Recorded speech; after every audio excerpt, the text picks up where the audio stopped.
I want to share with you a challenge. Now, it's a challenge that seems more common in Fluid than in Classic.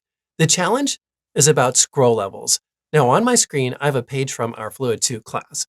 The page starts out very simple. At the beginning, it just has a grid, but through activities, we add new content, increasing in complexity as we progress through the class.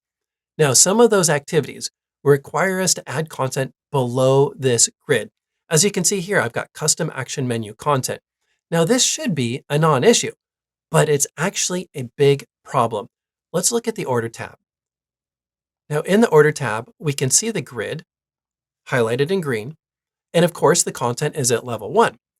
Now, below that, we see the content below the grid, and it is also level 1. Now, this content has people code behind the hyperlinks or the push buttons. That people code expects to execute at a specific level, level 0, where you see it on the page. So what's the solution? It's actually incredibly simple. All we have to do is insert a horizontal rule. And then using Control Enter, I'll open the properties, go to the Use tab, and check the box for Set to Level 0. So what we're doing is resetting the level after the grid. If we look at the Order tab, you can see the grid is now level 1, as it was before, and the hyperlinks below, etc., they're all back to level 0, where they're supposed to be.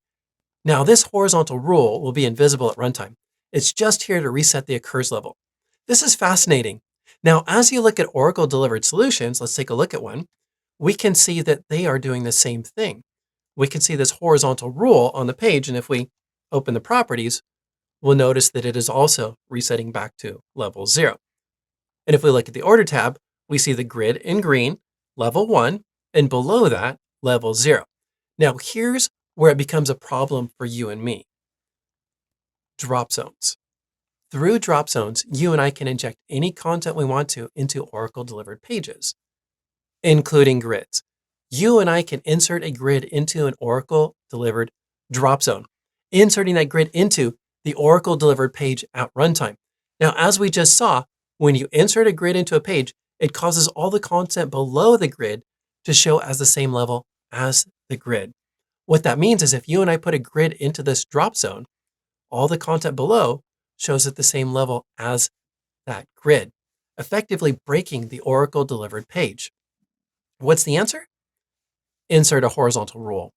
Insert a horizontal rule after your grid within your drop zone. Now, as you start looking at Oracle delivered pages, and when we teach our drop zones class, we teach the feasibility study, meaning opening the Oracle delivered solution to see, does it contain drop zones?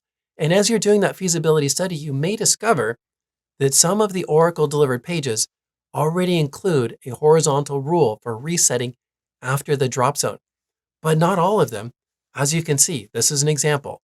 This is one where we would need to include that horizontal rule after the grid if we were to include a grid. So what do you think? Should we put these reset to level 0 horizontal rules below every grid? Let us know your thoughts in the comments. Now, we have a whole library of People Tools tips to share with you. Check it out at jsmpros.com/all-access to get access to all of our recorded courses, videos, activity guides, and downloads. Everything. And be sure to check out our live events as well. We teach People Tools topics like this every week. Or here's an idea. Do you have a group you'd like to train? Give us a call and let's get something scheduled. Now, if you enjoyed this episode, be sure to like, share, comment, and subscribe for more content. And we look forward to seeing you in the next episode.